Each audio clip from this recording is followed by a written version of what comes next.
Padre Pio de Pietrelcina é considerado um dos santos mais extraordinários da Igreja Católica contemporânea. Nascido Francesco Forgione em 25 de maio de 1887, na pequena cidade de Pietrelcina, sul da Itália, este humilde frade capuchinho transformou-se em um dos mais poderosos intercessores do século XX, cujos milagres continuam a desafiar a razão, a lógica e até mesmo a medicina moderna. Durante 50 anos, Padre Pio carregou em seu corpo as chagas de Cristo, feridas abertas nas mãos, pés e costado que sangravam diariamente sem nunca infeccionar.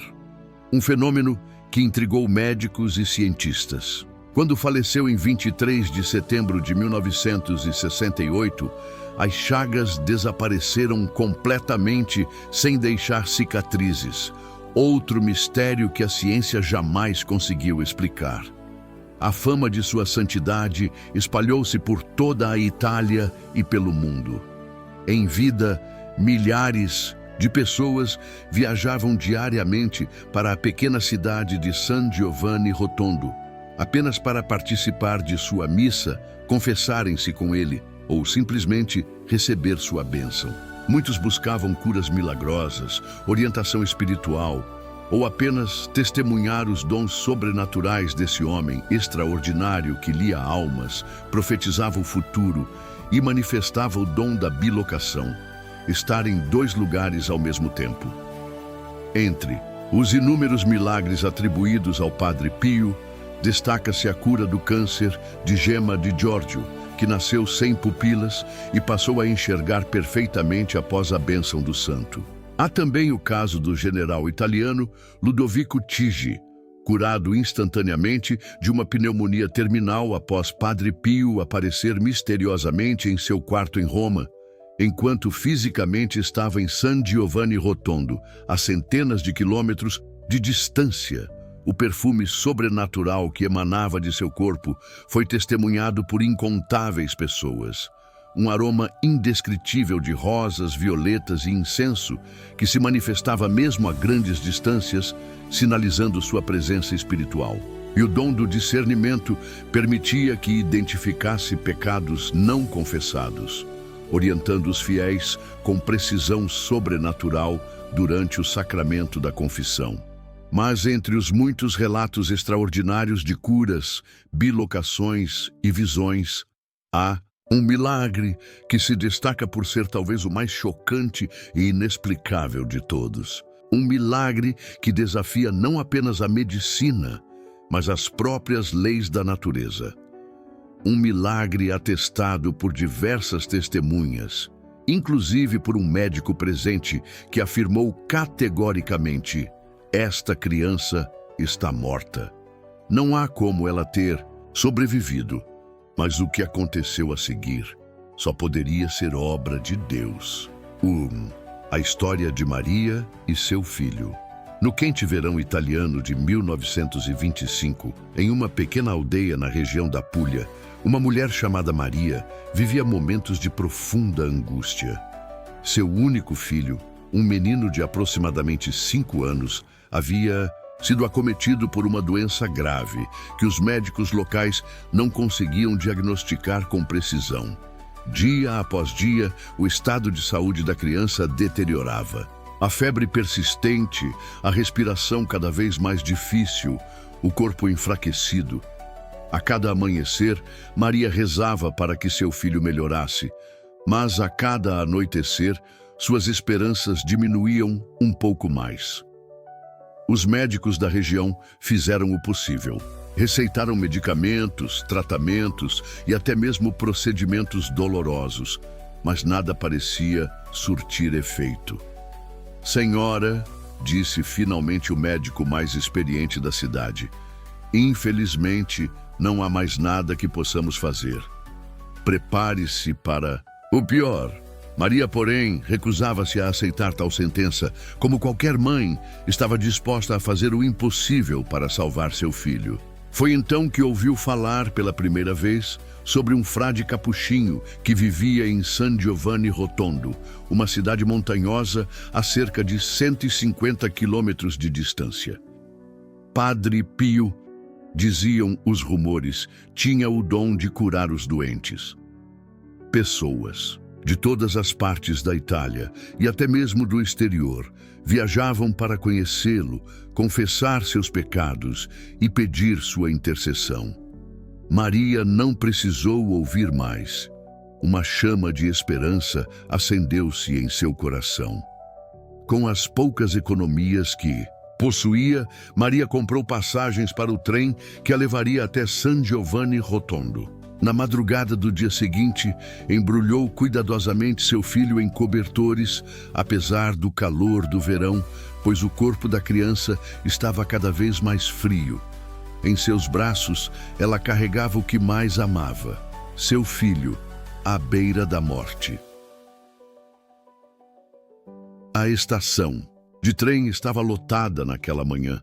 Pessoas iam e vinham, carregando malas, cestas de alimentos, pacotes diversos.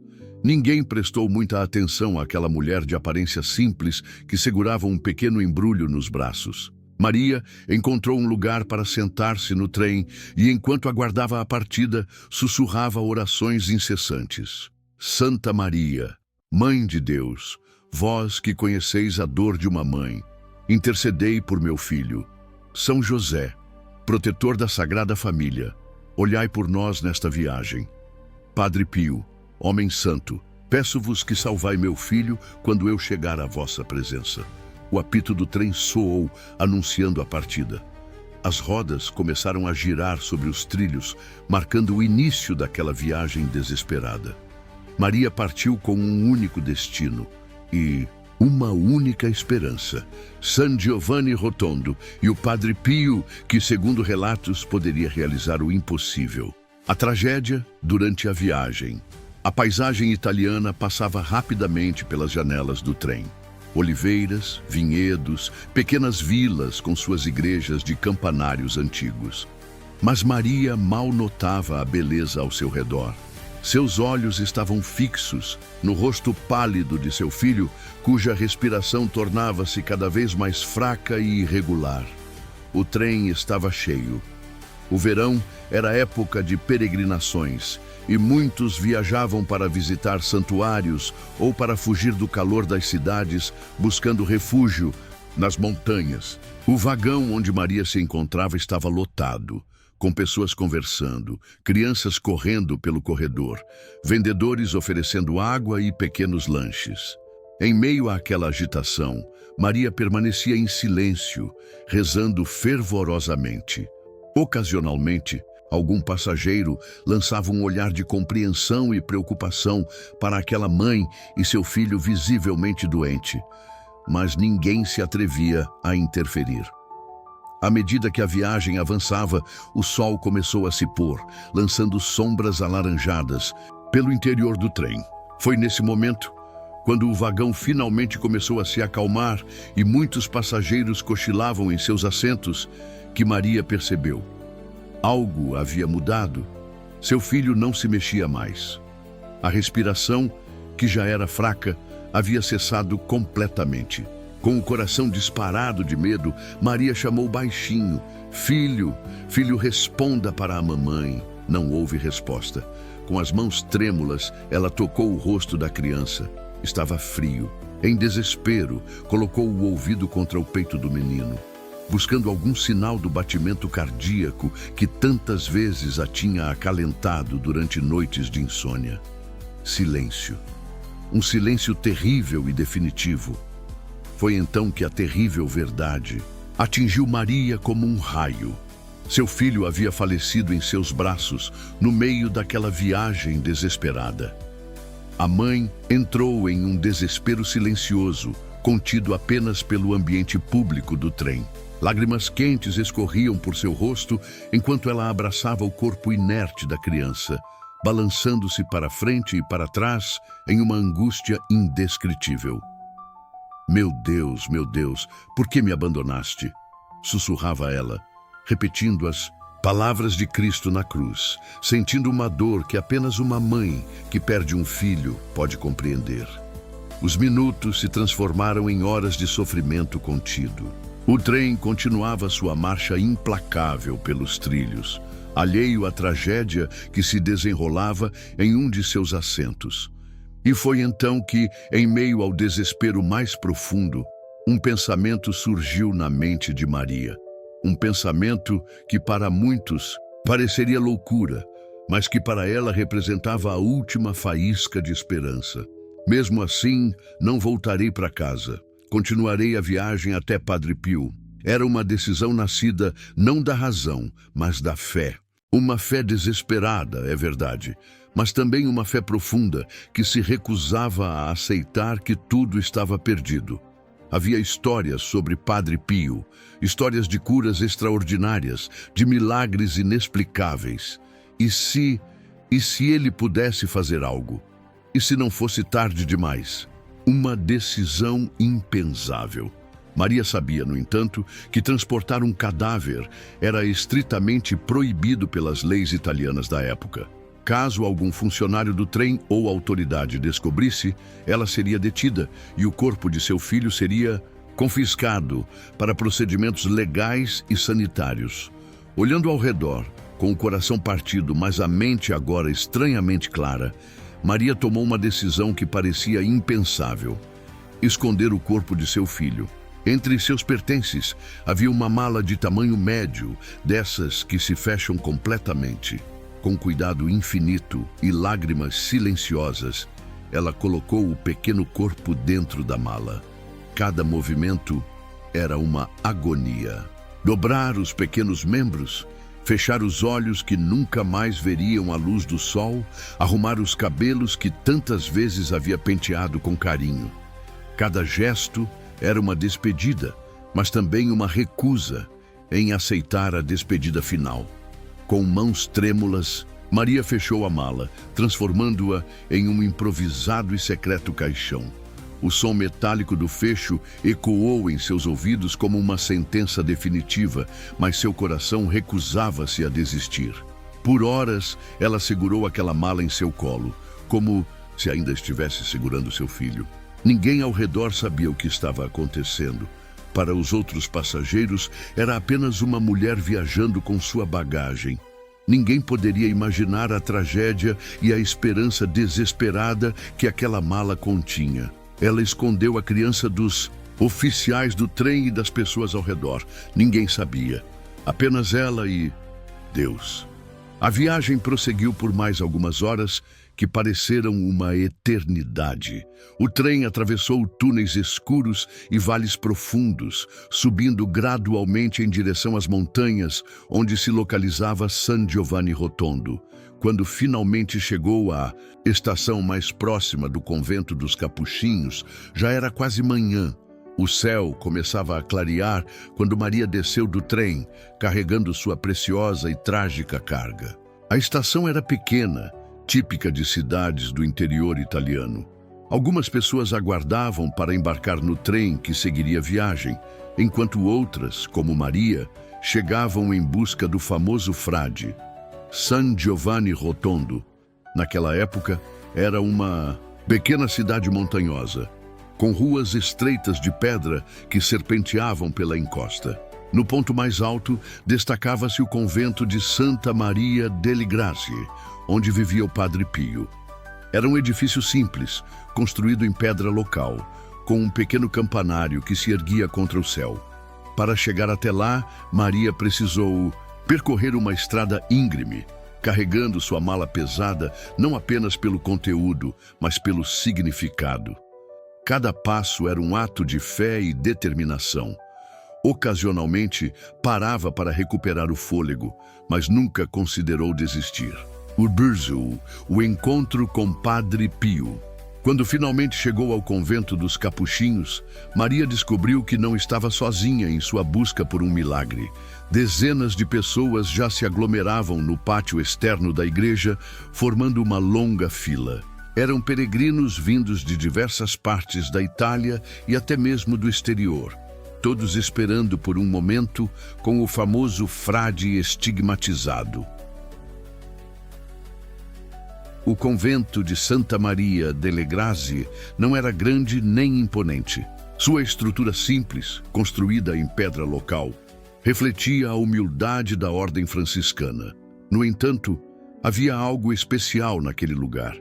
Uma atmosfera de expectativa e esperança quase palpável. Maria tomou seu lugar na fila, colocando cuidadosamente a mala ao seu lado. Enquanto aguardava, observava os outros peregrinos. Havia pessoas em cadeiras de rodas, outras apoiadas em muletas, crianças doentes nos braços dos pais, idosos com rosários entre os dedos, murmurando orações incessantes, todos unidos pela mesma esperança que a trouxera até ali. As horas passavam lentamente. O sol subia no céu, tornando a espera ainda mais difícil sob o calor do verão italiano. Ocasionalmente, um frade aparecia para organizar a fila ou para informar que Padre Pio estava em oração e logo receberia os fiéis. A ansiedade crescia entre os presentes, especialmente em Maria, que sabia que a situação de seu filho, se é que ainda havia alguma situação a ser resolvida, era completamente diferente das demais. O que direi a ele? Pensava Maria, enquanto a fila avançava lentamente. Como explicarei o que fiz? E se for tarde demais? Finalmente, após o que pareceu uma eternidade de espera, chegou sua vez. Um frade gentilmente a conduziu para uma pequena sala lateral da igreja, onde Padre Pio recebia os fiéis para breves encontros e bênçãos. O primeiro vislumbre que Maria teve de Padre Pio a impressionou profundamente. Apesar das histórias que ouvira, nada a preparou para a realidade daquele homem. De estatura mediana, vestido com o hábito marrom dos capuchinhos, ele emanava uma presença extraordinária. Seu rosto barbado mostrava sinais de sofrimento, mas seus olhos pareciam penetrar na alma de quem o observava. Padre Pio estava sentado em uma cadeira simples de madeira, em suas mãos cobertas por meias sem dedos, usadas para esconder as chagas estigmáticas, segurava um rosário. O aroma de rosas, que muitos relatavam sentir em sua presença, preenchia o ambiente. Maria estava emocionalmente destruída. Após a longa viagem, a perda terrível e a espera angustiante, suas forças pareciam prestes a abandoná-la. Tremendo, ela se aproximou e ajoelhou-se diante do frade. Por um momento, palavras falharam e apenas lágrimas silenciosas corriam por seu rosto exausto.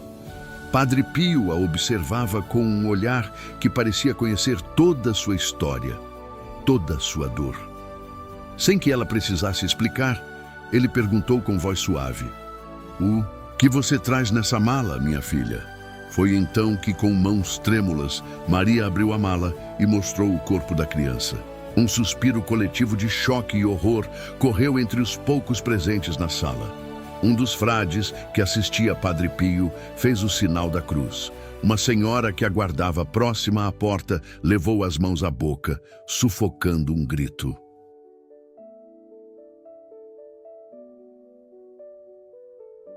O atestado médico. E o milagre, por coincidência, ou talvez pela providência divina, havia um médico entre os presentes naquela manhã. Era um homem de meia idade, Dr. Giovanni Savino, que viera de Nápoles para uma consulta com Padre Pio sobre sua própria saúde. Ao ver a cena, aproximou-se por instinto profissional. Com permissão silenciosa de Padre Pio, o médico examinou brevemente a criança. Seus gestos eram precisos, profissionais, mas seu rosto gradualmente assumiu uma expressão grave. Verificou o pulso, observou as pupilas, auscultou o peito imóvel, erguendo-se, dirigiu-se a todos os presentes, mas especialmente a Maria. Esta criança está clinicamente morta.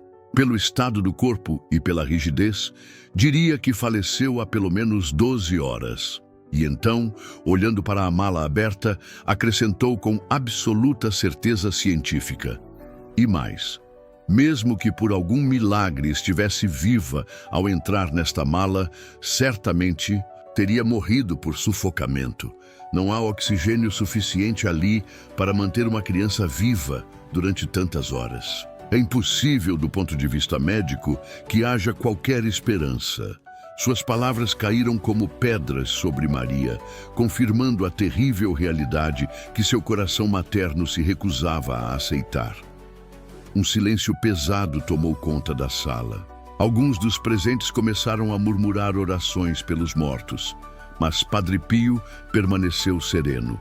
Enquanto todos olhavam para a criança com pesar e para a mãe com compaixão, o frade mantinha os olhos fixos em um ponto que parecia além da realidade visível. Então, para espanto de todos, um leve sorriso formou-se em seus lábios. Padre Pio olhou com serenidade para a mãe em desespero, depois para a criança imóvel na mala aberta. E então disse algo que ninguém esperava ouvir: minha filha, por que estás chorando? Teu filho não está morto, ele apenas dorme. As palavras, pronunciadas com tranquila certeza, caíram como um raio no pequeno recinto. O médico franziu o senho, claramente confuso. Ele acabara de confirmar a morte da criança com toda a sua experiência profissional. Os outros presentes trocaram olhares de espanto e incredulidade. Maria, porém, sentiu uma inexplicável onda de esperança percorrer seu corpo exausto. Era como se as palavras de Padre Pio tivessem o poder de reacender a chama que se extinguira em seu coração. Com movimentos calmos e decididos, Padre Pio aproximou-se da mala onde jazia o corpo da criança. Todos observavam em absoluto silêncio. O tempo parecia ter parado naquele pequeno cômodo do convento de San Giovanni Rotondo. O frade estigmatizado estendeu a mão, aquela mesma mão que, segundo os fiéis, carregava as chagas de Cristo, e tocou suavemente a testa fria da criança. Seus lábios moviam-se em oração silenciosa, seus olhos fechados em profunda concentração espiritual. E então o impensável aconteceu. Primeiro, foi apenas um leve tremor nas pálpebras da criança, tão sutil que muitos pensaram ser apenas um efeito da luz ou um engano de seus próprios olhos ansiosos por um sinal. Mas então, os pequenos lábios antes azulados começaram a recuperar sua cor. O peito imóvel da criança ergueu-se em um movimento quase imperceptível. Depois, em outro mais forte, e diante de todos os presentes, ela abriu os olhos, respirou profundamente como quem desperta de um longo sono. Estava viva. O impacto e a repercussão. O que se seguiu foi uma cena indescritível. A mãe gritava de alegria, alternando entre lágrimas e risos, abraçando o filho que agora se mexia e olhava ao redor com expressão confusa, como se realmente tivesse apenas despertado de um sono profundo. O médico ficou em choque absoluto. Como homem de ciência, sua mente lutava para processar o que seus olhos testemunhavam. Aproximou-se novamente, examinando a criança com mãos trêmulas, verificando sinais vitais que agora estavam indubitavelmente presentes. Isto é impossível, murmurava ele repetidamente. Eu atestei a morte. Não havia pulso, não havia respiração, as pupilas estavam dilatadas e não respondiam à luz. A rigidez já estava instalada. Como? Os outros presentes na sala alternavam entre expressões de assombro, lágrimas de emoção e orações de agradecimento. Um dos frades correu para tocar os sinos da igreja, anunciando que algo extraordinário havia acontecido. Padre Pio, entanto, mantinha a mesma expressão serena, como se o que acabara de ocorrer fosse algo esperado, natural. Com um gesto gentil, abençoou mãe e filho e disse simplesmente: a fé move montanhas. Vá em paz, cuide bem do seu filho e conte a todos as maravilhas que Deus operou hoje. Em questão de horas, a notícia do milagre espalhou-se por San Giovanni Rotondo e em poucos dias por toda a Itália. Jornalistas viajaram até a pequena cidade montanhosa para tentar entrevistar os envolvidos. O médico presente deu diversos depoimentos, sempre reafirmando que não havia explicação científica para o que testemunhara. A criança ressuscitada cresceu normalmente, sem sequelas aparentes de sua extraordinária experiência. Maria, em gratidão, retornava anualmente a San Giovanni Rotondo para agradecer pessoalmente a Padre Pio, até a morte do frade em 1968. Este milagre foi apenas um dos muitos que contribuíram para a canonização de Padre Pio em 2002, pelo Papa João Paulo II. Durante o processo, testemunhas ainda vivas do acontecimento prestaram depoimentos detalhados, incluindo o próprio menino, então já um homem adulto. Ali, no silêncio sagrado daquele lugar, a morte foi vencida mais uma vez, assim como Cristo a venceu há 2000 anos. Como explicar algo assim? Nem mesmo a medicina mais avançada conseguiu. Mas, para quem crê, este é apenas mais um sinal de que Deus ainda opera milagres e que Ele escuta o clamor de um coração de mãe. A fé inabalável daquela mulher que viajou com seu filho falecido dentro de uma mala. A intercessão poderosa de Padre Pio, um homem que viveu entre dois mundos, e a infinita misericórdia divina se encontraram naquele momento extraordinário. E a vida venceu a morte. Este episódio nos lembra as palavras de Jesus nos Evangelhos. Em verdade vos digo que se tiverdes fé como um grão de mostarda, direis a este monte: passa daqui para acolá, e ele passará. Nada vos será impossível. Mateus 17:20. Foi exatamente isso que Maria demonstrou, uma fé pequena, talvez, nascida do desespero, mas suficientemente poderosa para mover as montanhas da impossibilidade humana e abrir caminho para a intervenção divina através de um santo. Conclusão: se essa história tocou seu coração, não guarde ela só para você. Compartilhe este vídeo com quem precisa acreditar novamente no poder de Deus e na intercessão dos santos. Clique em curtir, inscreva-se no canal, ative o sininho para receber nossos próximos vídeos e escreva nos comentários: Padre Pio, intercedei por nós. Padre Pio foi um sinal de esperança para seu tempo e continua sendo para nós hoje, mais de 50 anos após sua partida para a casa do Pai. Em um mundo que busca explicações puramente materiais para tudo, a vida deste santo nos lembra que existem realidades que transcendem nossa compreensão limitada. São Padre Pio deixou-nos um exemplo de fé inabalável e um legado de amor a Deus e ao próximo. Suas palavras continuam a ecoar através dos tempos. Ora, espera e não te preocupes. A preocupação é inútil. Deus é misericordioso e ouvirá a tua oração. Nunca deixe de acreditar no impossível, mesmo quando tudo parece perdido, porque quando a fé é verdadeira, até mesmo a morte perde sua força. São Padre Pio de Pietrelcina, rogai por nós.